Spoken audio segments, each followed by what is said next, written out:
오늘 여러분들에게 봉독해드린 열왕기상 6장 7절 말씀을 본문으로 해서 그리스도의 몸 세우기라는 제목의 말씀으로 같이 은혜를 나누고자 합니다. 이번 주 수요일 저녁에 함께할 우리들의 Journey Through the Bible 하나님 말씀 여행은 열왕기상 6장, 7장, 8장을 커버하게 되겠는데요. 여기에서 우리는 솔로몬이 성전을 건축하는 장면을 보게 됩니다. 솔로몬은 7년에 걸쳐서 성전을 건축했습니다. 그리고 나서 자신의 궁전을 짓는데 또 13년 동안 건축 일을 했습니다. 그래서 솔로몬의 건축 프로젝트는 모두 합쳐 20년에 걸쳐서 진행이 되었습니다. 솔로몬이 지은 성전은 우리가 출애굽기에서 공부했던 성막보다 약 한 2배 정도 되는 사이즈이기 때문에 성전 자체로서는 그렇게 큰 건물이라고 볼 수가 없습니다. 하지만 성막은 덩그러니 성막 자체만 있었던 것에 비해서 솔로몬의 성전은 성전을 두르고 있는 벽들과 그 속에 있는 많은 부속 건물들, 그리고 또 그 뒤에 지어진 솔로몬의 궁전까지 합쳐서 대단한 규모의 건축 프로젝트가 되었다고 하겠습니다. 우리는 먼저 솔로몬이 지은 이 성전을 모세가 광야에서 지었던 성막과 비교해 볼 필요가 있겠습니다. 우리가 이 솔로몬의 성전과 모세가 광야에서 지었던 성막을 비교해 볼 때에 이 두 성전이 완전히 다른 양상으로 지어졌다는 사실을 발견하게 됩니다. 우리가 모세의 성막을 공부할 때에는 그 성막의 한 부분이 다 깊은 영적 의미를 가지고 있었다는 걸 배웠죠. 성막에 쓰여진 모든 재료들, 그리고 그것의 색깔들, 그리고 수치들, 이런 모든 것들이 신약 성경에 오실 예수 그리스도에 대한 모형적인 그림자를 담고 있는 아주 아름다운 영적인 의미가 있었다는 걸 배웠어요.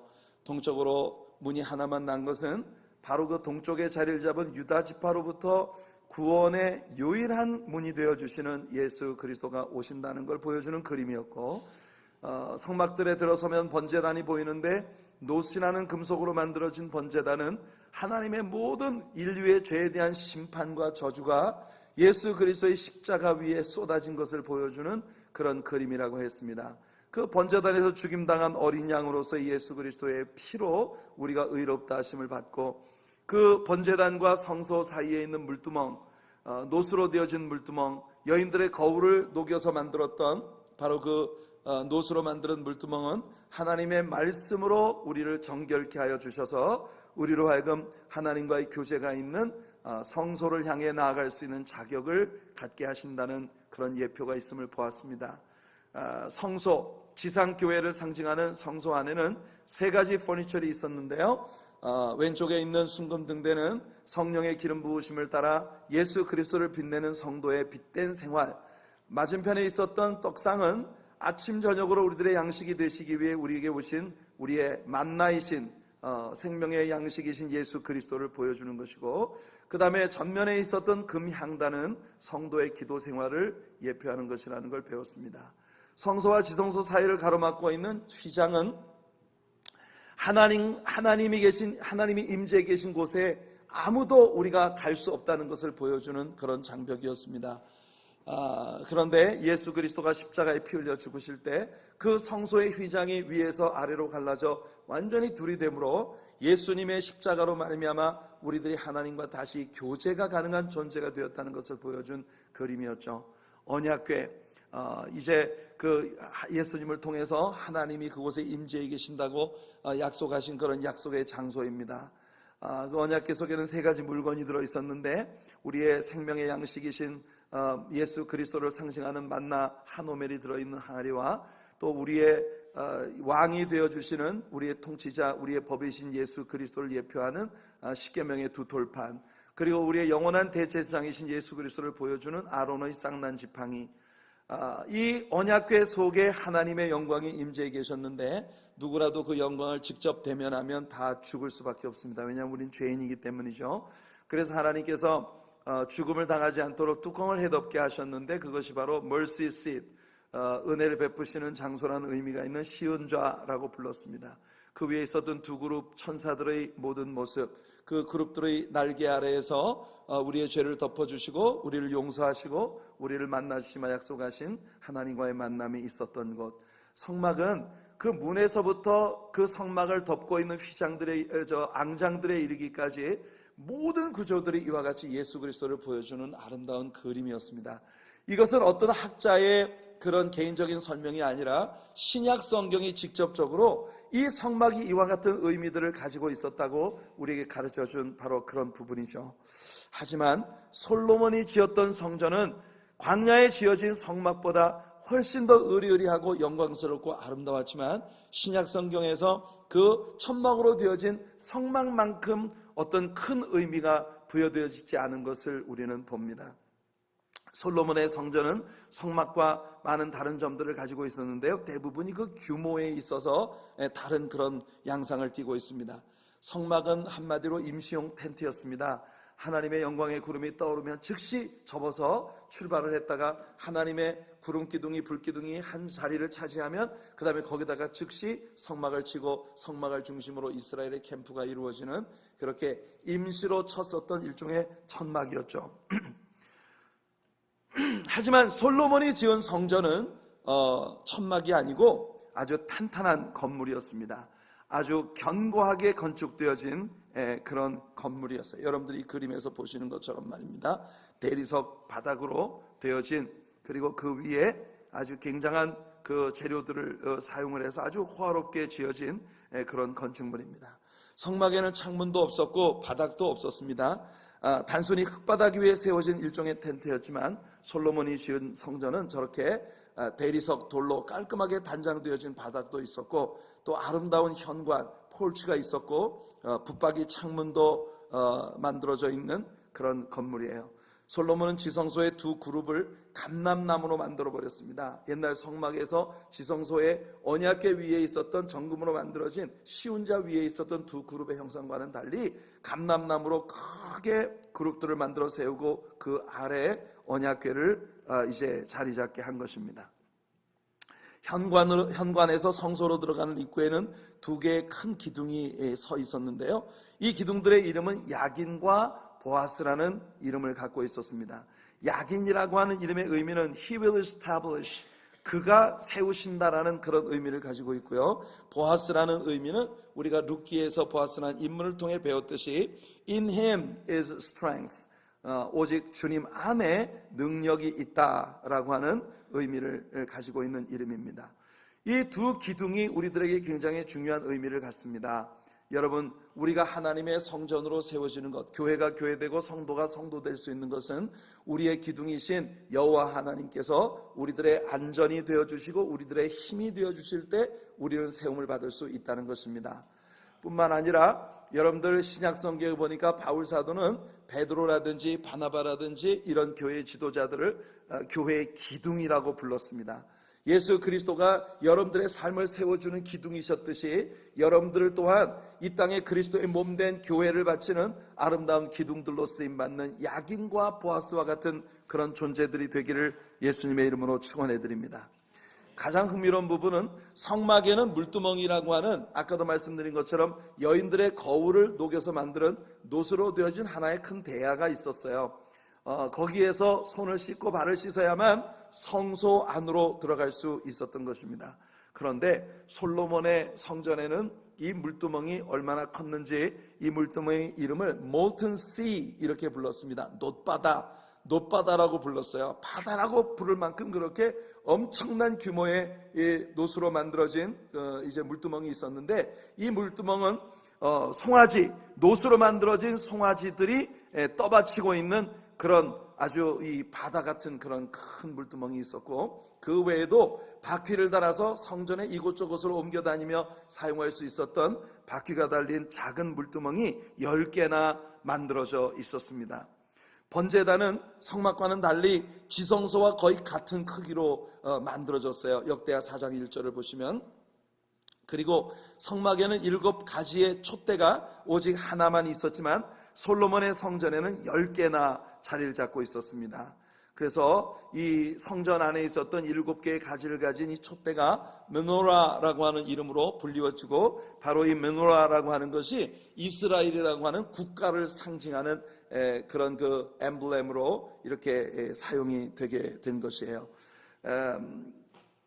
성막에는 또 진설병을 진설하는 떡상도 하나였지만 솔로몬의 성전에는 떡상도 10개가 만들어져 있었습니다. 이와 같이 솔로몬이 지은 성전은 으리으리하고 규모에 있어서 성막과 비교할 수 없을 만큼 굉장히 견고하고 아주 큰 그런 건물이 되었습니다. 그러나 우리가 잊지 말아야 할 것은 이 솔로몬이 지은 성전이 말입니다, 바벨론을 일으킨 느부갓네살 왕에 의해서 완전히 무너져 버렸다는 것이에요.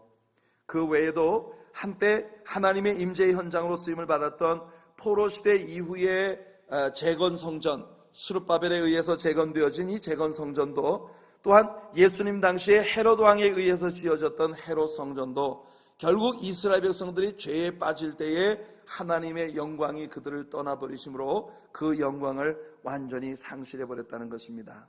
스룹바벨 성전은 헤롯 대왕에 의해서 무너졌고, 헤롯이 지은 그 헤롯 성전은 AD 70년에 로마의 타이러스가 이끄는 군대에 의해서 완전히 초토화되어 버려 예수님이 예언하셨던 말씀 그대로 돌 위에 돌 하나도 남지 않는 엄청난 파멸이 이루어진 그런 모습을 우리가 봅니다. 자, 이와 같은 양상을 생각해 볼 때 우리는 이 땅 위에 영화롭고 으리으리한 건물을 짓는 것도 중요하지만 그것보다 하나님의 말씀에 순종하는 우리들의 삶이 더욱더 소중하다고 하는 것을 반드시 우리는 여기서 기억을 해야만 한다는 것입니다. 그들이 이토록 화려하고 아름답고 웅장한 건물을 지었지만 이 성전이 지어진 때로부터 채 500년을 넘기지 못하고 완전히 무너져버리고 만 것이에요. 우리는 하나님께서 솔로몬이 자체 공사를 마쳤을 때 솔로몬에게 주셨던 약속의 말씀을 이번 수요일 저녁 성경 여행을 통해 배울 것입니다. 열왕기상 6장 11절로부터 13절까지 말씀을 보게 되면 하나님께서 강조하시는 바가 뭔가 하는 것을 우리가 보게 돼요. 여러분, 만일 너희가 내 법도를 따르며 내 율례를 행하며 내 모든 계명을 지켜 그대로 행하면, 그러니까 네가 나의 성전을 건축했기 때문에 내가 너에게 복을 주겠는데, 그러나 네가 만일 내 모든 법도를 따르고 율례를 행하고 내 모든 계명을 지켜 행한다면 내가 내 아버지 다윗에게 주었던 그 언약을 너에게 그대로 지켜줄 것이고, 이스라엘 나라가 내가 지켜주는 그 은혜 안에서 안전함을 누리게 될 것이라는 것이 하나님의 약속이었던 것이에요. 건물을 지었다는 사실 때문에 하나님이 이스라엘 백성들에게 묶이지는 않겠다는 겁니다. 으리으리한 건물을 지었지만 거기서 끝나서는 안 된다는 거예요. 그 건물 속에 모여있는 사람들이 하나님을 사랑하고 하나님의 계명을 지키고 하나님의 말씀대로 순종하면은 내가 너희들에게 모든 언약했던 약속을 그대로 이행해 주겠다는 것이 바로 하나님의 약속이었던 것이에요. 그러니까 건물보다 더 중요한 건 건물 속에 모여있는 사람들이라고 하는 것을 우린 여기서 배우게 되는 것입니다. 우리는 성경에 나타난 하나님의 임재의 역사를 한번 잠시 돌아보도록 하겠습니다. 하나님께서 이 땅에 임재하셔서 그 영광의 하나님께서 직접적으로 사람들을 만나 주셨던 그런 제단들의 역사. 하나님은 제일 먼저 에덴 동산에서 아담과 하와를 만나 주셨고, 아담과 하와와 더불어 직접적으로 하나님은 대화를 하셨습니다. 그러므로 에덴 동산은 이 지구상에 최초로 하나님께서 직접적으로 임재하셨던 장소예요. 그러나 아담과 하와가 범죄했을 때 하나님과의 관계가 깨어졌다고 하는 것을 나타내는 그런 의미로 하나님은 아담과 하와를 에덴 동산에서 내보내신 것입니다. 이와 같이 죄는 하나님과 사람 사이를 가로막는 하나의 높고 큰 장벽입니다. 이사야 59장 1절로 3절까지 말씀을 보면 여호와의 손이 짧아 너희를 권치 못하심이 아니요 여호와의 귀가 어두워 너희를 듣지 못하심도 아니라 너희들의 죄가 여호와와 너희 사이에 거리를 내었으므로 하나님께서 손을 내밀어 너희를 돕지도 아니하시고 귀를 기울여 너희를 듣지도 아니하신다고 그렇게 말씀하고 있는 거예요. 이스라엘 백성들이 패역하고 하나님을 저버렸기 때문에 하나님의 임재의 영광은 그들을 떠나버리신 겁니다. 그래서 에베소 2장에 보면 하나님과 우리 사이에는 거대한 장벽이 있었고 그 장벽으로 말미암아 하나님과 우리는 원수지간이었지만, 그러나 예수 그리스도가 오셔서 그의 육체로 십자가 위에 피 흘려 죽으심으로 그 장벽을 허물어 주셨기 때문에 우리들이 다시금 하나님과 더불어 교제가 가능한 의롭다 하심을 받은 하나님의 자녀가 되었다는 것입니다. 할렐루야. 우리는 예수님 때문에 전날의 원수가 되었던 하나님과 우리는 다시 아름다운 사귐을 유지할 수 있는 복을 누리게 된 것이에요. 이와 같이 에덴 동산에서 아담과 하와가 쫓겨난 이래로 여러분, 아브라함이 하나님 앞에 부름을 받아 메시아를 보내시기 위한 그런 메시아의 조상으로 선택되었을 때, 바로 그 족장 시대의 말입니다. 아브라함이 쌓았던 제단 속에 하나님이 나타나셔서 아브라함과 대화하신 그런 장면을 우리는 봅니다. 아브라함과 이삭과 야곱, 족장 시대 인물들이 쌓았던 그 제단에 임재하셔서 하나님은 그들을 만나 주신 것입니다. 그런데 요셉을 따라 애굽 땅에 내려간 아브라함의 후손들을 위하여 하나님께서는 애굽의 압제 아래 종노릇하고 있었던 이스라엘 백성들을 위해 모세를 선택하셔서 그들에게 보내시고 모세를 통해 그들을 출애굽시켜 주신 것입니다. 그들이 애굽에서 나와 광야에 들어설 때 하나님께서 이스라엘 백성들에게 성막을 짓게 하심으로써 하나님께서 이 지구상의 어떤 건물 속에 직접 좌정하셔서 이스라엘 백성들의 예배를 받으시고 이스라엘 백성들과 동행해 주시겠다고 하는 약속을 하신 것입니다. 이러므로 성막은 인류 역사 가운데 처음으로 하나님께서 이 땅의 어느 한 부분에 항상 임재해 계시겠다고 약속하신 약속의 장소였던 것입니다. 그러나 이미 말씀드린 것처럼 이 성막은 일종의 임시 성전이었습니다. 이스라엘이 가나안에 정착했을 때 이스라엘 백성들은 임시 성전을 만들었죠. 처음에 이 성전은 길갈에 있었고 나중에 이 성전은 실로로 옮겼습니다. 훗날 다윗이 왕이 되자 다윗은 예루살렘을 수도로 정하고 언약궤를 예루살렘으로 봉송하여 임시로 막사를 건축하고 언약궤를 그 속에 두었었습니다. 다윗은요, 자신은 아름다운 백향목 궁궐에 거하면서 하나님의 언약궤가 있는 집은 천막을 걸쳐두고 찬바람이 스며드는 것을 견딜 수 없다 했어요. 그래 나단 선지자를 불러놓고 내가 하나님을 위해 성전을 하나 지어드리겠습니다 라고 했을 때 나단은 심히 기뻐하며 하나님께서 왕의 계획을 기뻐하실 것이라고 이야기했지만 하나님은 생각이 달랐습니다. 다윗은 전쟁의 사람이라 손에 피를 많이 묻혔기 때문에 다윗 뒤에 일어난 다른 왕을 통해 하나님이 성전을 지으시겠다고 하신 것입니다. 그래서 여러분, 다윗 뒤에 일어난 새 왕에게 하나님이 성전을 짓게 하셨는데 사무엘하 7장에 나왔던 데이비드 커버넌트, 이 다윗의 언약이 솔로몬을 통해 실행되어진 것을 우리는 보는 것입니다. 솔로몬이 성전 내부를 완공하고 언약궤를 옮겨왔을 때 이스라엘 백성들은 참으로 오랜만에 하나님의 임재를 알리는 성전에 꽉 찬 하나님의 영광의 임재를 보았던 것입니다. 열왕기상 8장 10절과 11절 말씀을 보시면 제사장이 성소에서 나올 때 구름이 여호와의 성전에 가득하며 제사장이 그 구름으로 말미암아 능히 서서 섬기지 못하였으니 이는 여호와의 영광이 여호와의 성전에 가득함이었더라. 시카이나 쉐키나, 하나님의 영광이 이곳에 계시다고 하는 걸 눈으로 볼 수 있게 확인해 준 그 visible glory, 눈으로 볼 수 있었던 하나님의 영광의 모습이 솔로몬이 지은 성전의 실로 오랜만에 임하셔서 이스라엘 백성들에게 그곳에 하나님이 계시다는 걸 보여주었다는 것입니다. 그러나 여러분, 안타깝게도 우리는 이스라엘의 역사 가운데 가장 불행한 장면을 하나 보게 됩니다. 그것은 바로 솔로몬의 성전에 임재해 계시던 하나님의 영광이 그들을 떠나버리시는 광경입니다. 하나님은 에스겔서 8장에서 먼저 에스겔 선지자의 머리를 움켜쥐고 하나님께서 이 에스겔의 머리채를 잡아채고 그리고 온 성전을 동서남북으로 구석구석 다니며 이곳저곳에 있는 방들, 여기저기 있는 벽들 속에 뚫려진 구멍을 허물어 보아라. 그 구멍 속에 있었던 온 온갖 더럽고 타락한 이스라엘 백성들의 타락한 죄악의 면모들을 하나님이 다 지적하셨어요. 그리고 에스겔 9장에 들어가면서 에스겔 선지자는 하나님께서 이스라엘 백성들을 심판하시는 장면을 목도하게 됩니다. 무서운 것은 하나님의 심판이 성전으로부터 시작이 되었다는 것입니다. 성전에서, 그것도 연장자들로부터, 또 성전의 높은 자들로부터 하나님의 심판이 시작되었다는 것이에요. 성전에 있으면서도 사실은 하나님을 사랑하지 않는 사람들에게는 구원의 표가 주어지지 않았습니다.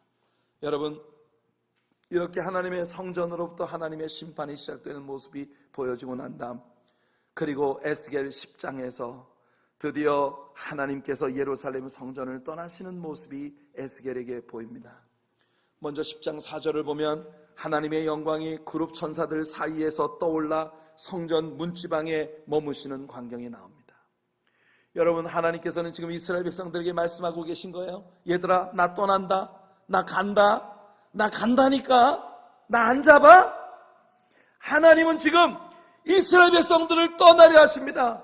그룹들 사이에서 떠올라 문지방에 머물며 이스라엘 백성들이 회개하고 돌아오기를 기다리지만 아무도 주시하지 않습니다. 그래서 에스겔 10장 19절을 보게 되면 성전 문지방으로부터 다시 성전의 동편으로 향한 문 앞으로 나오십니다. 그리고 마침내 11장 22절로 25절에 보면 여호와의 영광은 성읍 동문을 나가셔서 동문 앞에 있는 감람산 위에서 하늘로 올라가 버리셨어요. 하나님의 영광의 임재의 모습이 이스라엘 성소를 떠나가 버린 건 예수님이 성전에서 배척받으시고, 그리고 영문 밖에서 십자가에 피 흘려 죽으시고 부활하시고 난 다음 저 동문 바깥에 있는 감람산 위에서 하늘로 승천하신 그 모든 과정을 우리에게 보여주는 그림이었습니다. 성도 여러분, 오늘 우리는 446장 찬송을 함께 불렀습니다. 주 떠나가시면 내 생명 헛되네, 기쁘나 즐거울 때 늘 함께 하시옵소서. 여러분, 이것이 우리들의 생명인 것입니다.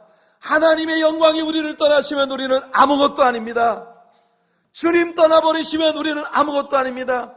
우리가 어떤 부를 가지고 있어도, 어떤 영광을 가지고 있어도, 얼마나 많은 지식을 가지고 있고 얼마나 대단한 율법적 도덕적 성취를 가지고 있어도 주님이 우리를 떠나시면 우리는 아무것도 아닌 것이에요. 솔로몬의 성전이 우리들에게 보여주는 것이 바로 그것입니다.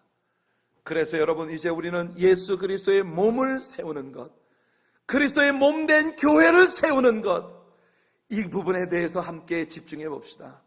과연 우리는 진정한 의미의 그리스도의 몸된 성전을 어떻게 세워가야 할 것인가? 에스겔이 보았던 바 하나님의 영광이 성전을 떠나시던 모습은 구약 성경에서 우리가 볼 수 있는 가장 비극적인 장면입니다. 우리들이 만약에 에스겔처럼 하나님께서 우리를 떠나시는 장면을 보게 된다면 그것은 우리들의 삶의 가장 비극적인 장면이 될 것이에요. 땅에서뿐만 아니라 오고 오는 저 영원한 세계에서 우리는 정말 비참함을 면치 못할 것입니다.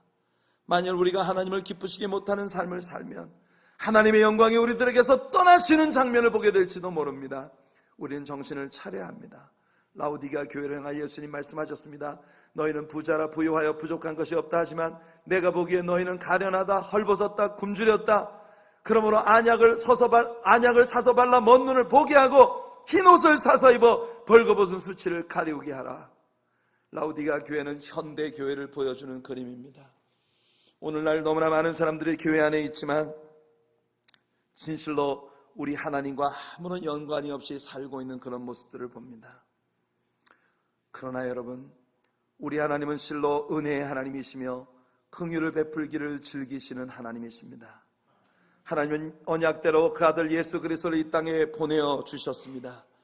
그리고 예루살렘 성전에서 떠나시는 장면을 에스겔이 보았던 바로 그 하나님의 영광의 떠나신 광경은 요단강에서 세를 받고 물에서 올라오시는 예수 그리스도의 머리 위에 비둘기 같은 형체로 임하신 성령의 역사로 다시 이 땅에 오신 것입니다.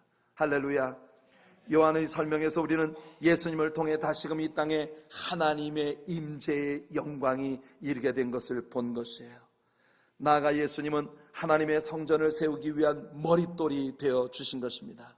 베드로전서 2장 4절 6절에 베드로가 말합니다. 사람에게는 버림받으였으나 하나님께는 택하심을 입은 보배로운 산돌이신 예수께 나아가 너희도 산돌같이 신령한 집으로 세워지고 예수 그리스도로 말미암아 하나님이 기쁘게 받으실 신령한 제사를 드릴 거룩한 제사장이 될지니라.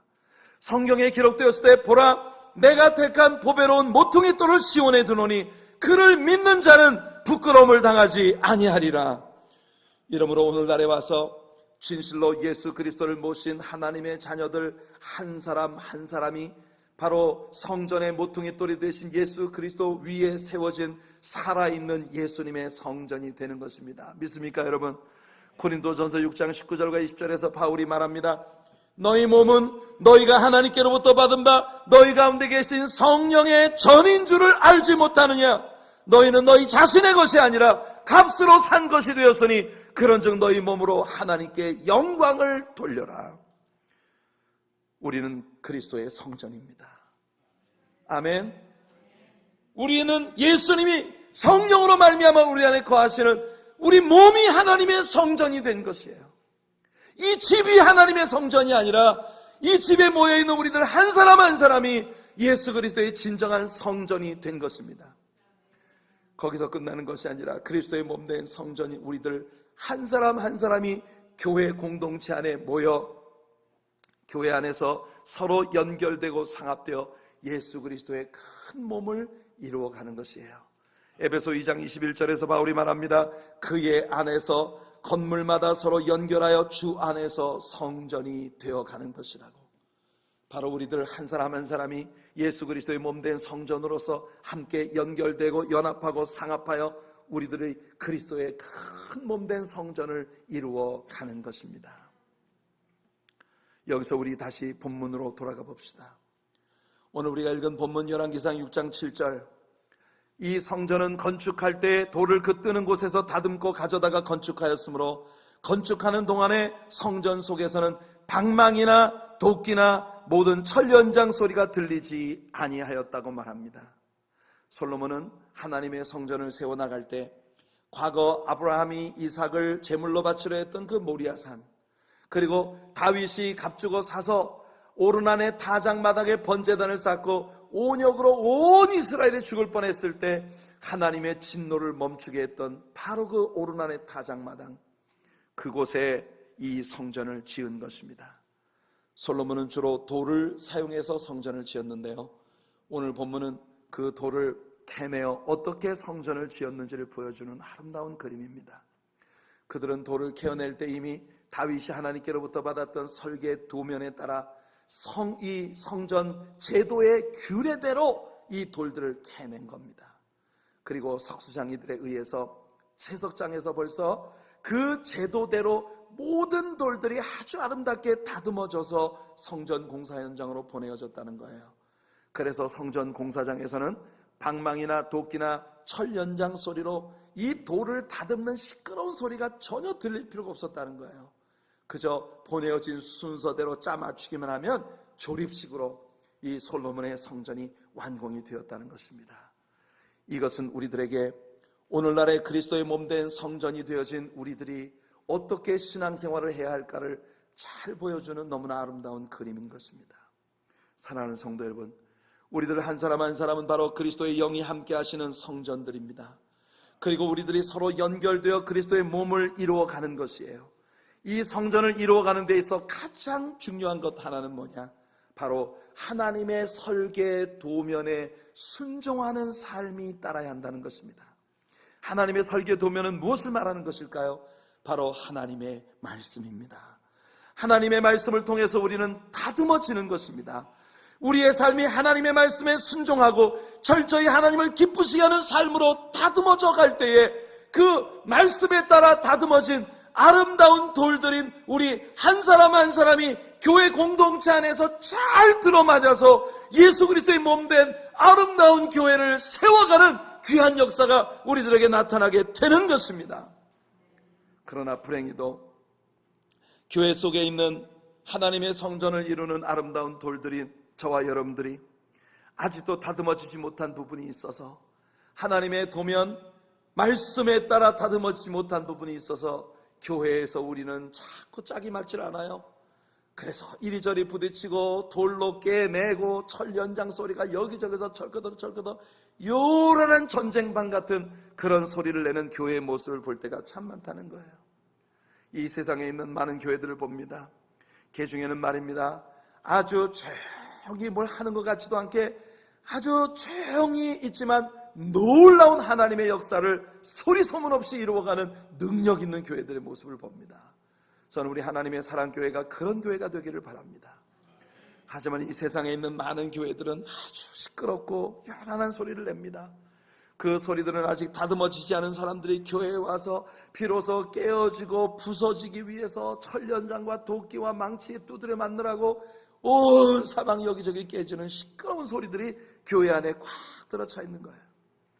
이런 시끄러운 소리들 때문에 많은 사람들이 상처받아 교회를 떠나고 교회 주변에서 교회를 바라보는 시각들도 곱지가 않습니다. 솔로몬의 성전 건축의 양식처럼 우리 한 사람 한 사람이 말씀을 통해 하나님과 날마다 교제하고 그 말씀으로 우리의 인격과 성품과 우리의 삶이 잘 다듬어져서 우리가 교회 공동체 안에 모였을 때는 기가 막히게 서로 들어맞아 아름다운 예수 그리스도의 몸을 번쩍번쩍 세워가는 그런 아름다운 역사가 우리에게 나타나게 되기를 예수님 이름으로 축원해 드립니다. 우리들 모두에게는 하나님의 성령의 역사하심이 필요한 것입니다. 삶 속에서 날마다 성령의 능력으로 연단받고 성숙해져야 합니다. 우리들의 교회에서 하나님의 나라를 멋지게 이루는 그런 그리스도의 몸들이 되기 위하여. 사랑하는 성도 여러분, 고린도전서 12장에서 바울은 성령의 은사들이 교회에서 어떻게 적용되어져야 하는지를 보여줍니다. 바울은 우리들의 몸의 지체에 비유해서 이 교훈을 우리에게 안겨줍니다. 여기에는 4가지 중요한 원칙이 있습니다. 바울이 설명하고 있는 그리스도의 몸된 교회가 아름답게 세워지는 4가지 원칙. 첫째는요, 그리스도가 우리들의 머리가 되신다는 걸 우리 모두가 인지해야 된다는 거예요. 우리 각자는 그리스도와 연결되어 있는 그의 지체들입니다. 그분께 순종해야 합니다.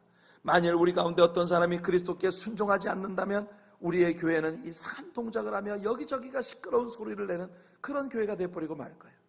우리의 머리는 한 분입니다. 아멘. 머리가 몇 분이에요? 그분이 누구세요? 정목사예요? 장로님이에요? 우리들의 머리는 예수님 한 분뿐이에요. 아멘.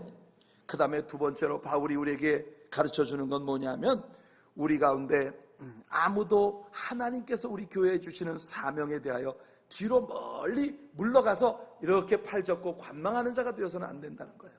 바울이 이렇게 설명합니다. 발이 손보고 말하기를, 야, 나는 몸에서 멀리 떨어져 있잖아. 인마 네가 가까이 있으니까 네가 해. 나는 발이니까 난 몸이 아니야. 넌 손은 네 몸에 붙었으니까 네가 해. 많은 사람들이 교회 속에서 아이고 나는 아무 식본도 없는 평신도인데 뭐 우리는 멀찌감치 구경하고 있을 테니 장로님들이 하세요. 나는 이제 교회 나온 지 1년밖에 안 됐는데 뭐 10년 동안 교회 다닌 당신들이 하세요. 우리는 멀찌감치 떨어져 있기 때문에 그리스도의 몸과 상관이 없는 자라고 생각해서는 안 된다는 겁니다. 그 다음에 3번째는 반대로 우리 가운데 어느 누구도 말입니다, 너무 지나치게 적극적이어서 나만 해야 돼. 나만. 다른 사람이 하는 건 눈꽃이어서 못 봐. 전부 나 혼자 해야 돼. 내가 그래서 뭐든지 나 혼자 다 하겠다. 이 사람은 하는 말이 뭐냐면 눈이 손보고 말하기를 너는 멀찌감치 놈이 뭐 잘났다 그래. 너 죽어 저리 가. 나 혼자 하겠다는 거예요. 내가 몸에 더 가까이 붙어 있으니 나 혼자 중요하다는 거예요. 독불장군. 여러분, 교회가 아름다운 건 독불장군이 없어야 아름다운 교회가 되는 겁니다. 아멘. 하나님께서 우리 하나님의 사랑교회 안에 아무도 독불장군이 되지 않게 하시는 복이 있기를 바랍니다. 마지막으로 4번째 바울이 하는 말이 뭐냐, 우리 몸의 모든 지체가요, 한 지체가 영광을 받으면 모든 지체가 함께 즐거워하고 한 지체가 어려움을 당하면 모두가 함께 고통스러워하는, 여러분, 우리의 지체는 우리의 몸처럼 우리가 아껴야 된다는 겁니다. 아멘. 여러분들이요, 손에 가시가 하나 박혔다고 생각해 봅시다. 이게 얼마나 성가신지 몰라요. 이렇게 큰 몸뚱아리에 손가락 그때 조그마한 눈에 보이지 않는 가시 하나가 박혔는데 이 가시가 얼마나 아픈지 몰라요. 그래가지고 여러분 이 가시, 이 염증이 막 생겨서 손에 들고 다니면 맨날 이거 교회 와가지고 저 주일날 말이야 부엌에 식기세척 담당인데 안 들어가 그렇게 하고 다녀. 왜 그러냐 보니까 여기 가시가 들었대. 그래서 못해, 설거지도 못해. 여러분 우리가 얼마나 우리 몸을 아낍니까? 여러분 어떻게 하다가 우리가 잘못해가지고 잘못 땅을 짚어가지고 손이 이렇게 삐었어요. 손가락이 뼈가 골절이 됐어. 그럼 우리가 어떡합니까? 이 손가락에 깁스를 하잖아요. 깁스하면 이게 얼마나 무거워요. 그 무거운 손을 어디다가 걸어요? 목에다 걸고 다녀. 아니 목이 뭔 죄가 있어. 이게 망가진 건 손인데 여러분들이 말이에요. 손가락 부러졌으니까 에이 까짓 거면 잘라버리자. 이런 사람 있습니까 없습니까? 안 되잖아요. 절대로. 팔 이거 조금 금 같다고 에이 성가신데 잘라버리자. 절대 안 되는 거예요. 이걸 어떻게 하면 살려보려고 그냥 깁스를 해가지고 얘 못 움직이게 해가지고 이 목이 이걸 감당하고 다니는 겁니다. 이거 다 날 때까지 목이 그냥 부러지게 이게 힘들고 무게를 감당하고 다니는 거예요. 왜냐? 내 몸이기 때문에 그래요. 우리 교회 안에 있는 모든 지체들이 서로를 향하여 이 같은 마음을 가져야 된다는 겁니다. 모든 영광도 함께하고 모든 상처와 아픔도 함께 나누는 그런 우리들이 되기를 바랍니다. 우리는 바로 이 지어져가는 솔로몬의 성전을 통하여 오늘날 우리가 그리스도의 교회, 즉 그리스도의 몸된 교회로 세워져가는 방식과 영광을 배워야 하는 것이에요. 우리는 그리스도의 몸을 세우는 사람들이고 바로 그리스도의 몸 성전으로 자라고 있는 사람들입니다. 필립 얀스의 교회 나의 고민 나의 사랑이라는 책이 있습니다. 이번 우리 교회 제자학교는요 여름 방학 숙제가 필립 얀스의 교회 나의 고민 나의 사랑 Church Why Bother 이 책을 읽고 독후감을 제출하는 게 이번 방학 숙제입니다. 제자 여러분들 축복합니다. 이 필립 얀스의 교회 나의 고민 나의 사랑이라는 이 책을 보면요 현대인들이 왜 그들의 교회 안에서 행복을 느끼지 못하고 맨날 입이 이만큼 나오고 볼이 퉁퉁 부어가지고 불평과 원망으로 꽉 찬 언제라도 교회를 그만둘 이유를 찾기 위해서 다니는 사람들처럼 그렇게 불평과 원망으로 교회를 다니고 있는가? 그 원인이 무엇인지를 필립 얀스 자신의 젊은 날의 경험을 통해서 고백하고 있습니다. 교회의 모든 사람들이요 교회라는 존재 자체가 다 나를 엔터테인하기 위해서 존재하는 모임이라고 생각하기 때문에 여기에 원인이 있다는 거예요. 여러분 이 교회가 나를 즐겁게 하기 위해서 존재한다고 믿고 교회를 나오기 때문에 교회에 있는 모든 사람들이 다 나를 즐겁게 해줘야 될 의무가 있는 사람들이에요.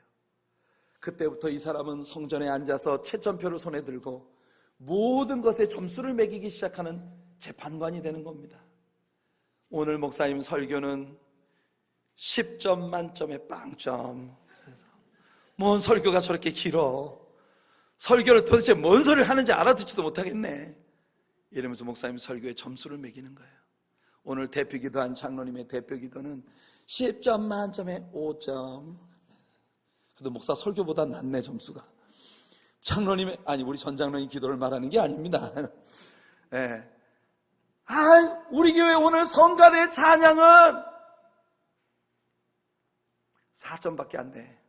연습이 전혀 안 됐어. 우리 찬양대를 말하는 게 아니에요. 필립 얀스가 이 책에서 이야기하고 있는 이야기를 제가 여러분들에게 들려드리는 겁니다. 오해하지 마세요.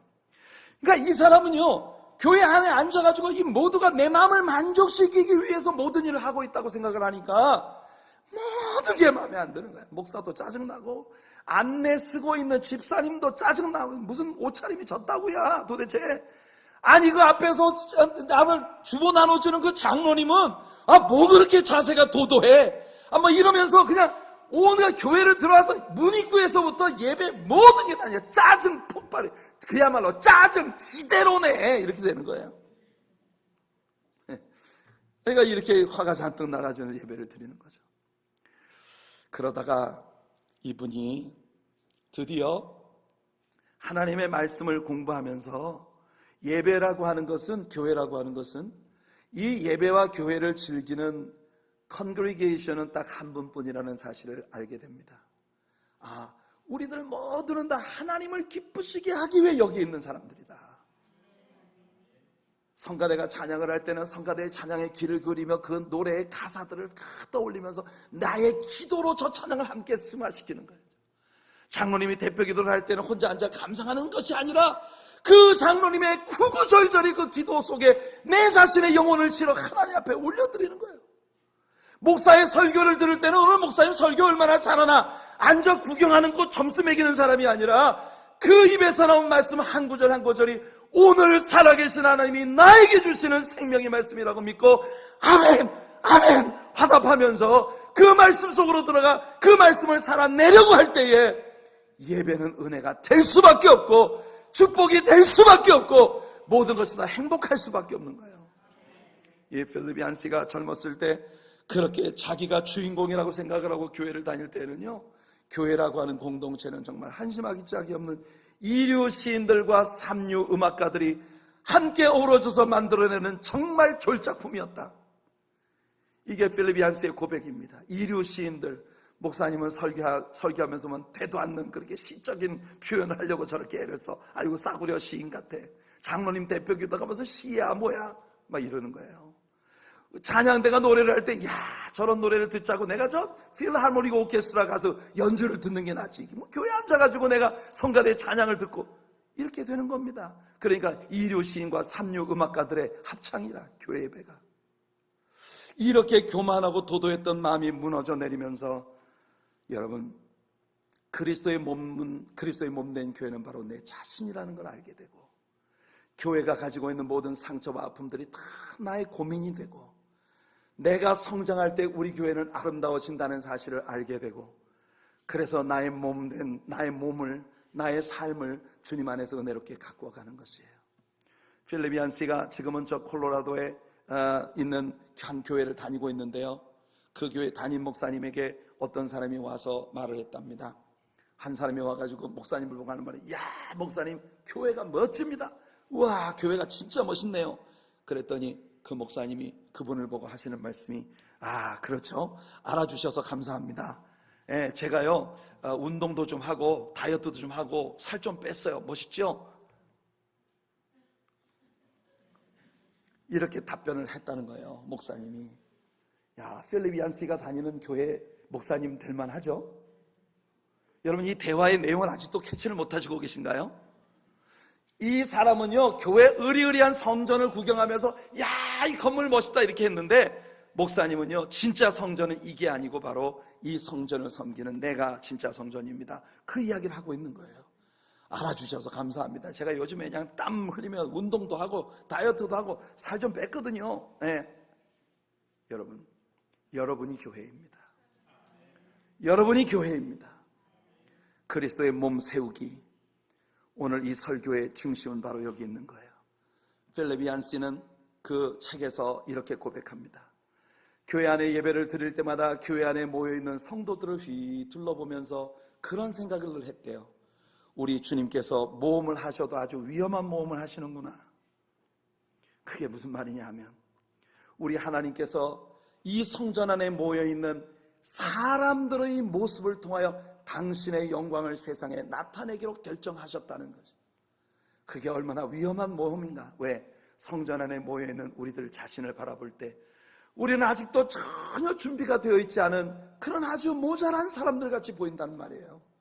그런데 왜 하나님은 오늘날에 와서는 저 출애굽기에 나오는 것처럼 시내산의 빽빽한 구름 속에 천둥과 번개와 나팔 소리 같은 음성으로 임하시던 그런 일을 이제 그만두시고 왜 홍해 바다를 쫙 가르시고 가브리엘 천사를 보내셔서 그 찬란한 영광 가운데에서 사람들에게 말씀하시던 그와 같은 일들을 다 그만두시고 이제는 우리들의 예배 속에 임재하셔서 말씀으로 우리를 훈련시키고 성령의 능력으로 우리를 깨워주시고 신자들의 땀 흘리는 기도 생활을 통하여 우리를 변화시키사 우리 같은 부족한 사람들을 통해 당신의 영광을 세상에 나타나시겠다고 하는 건가?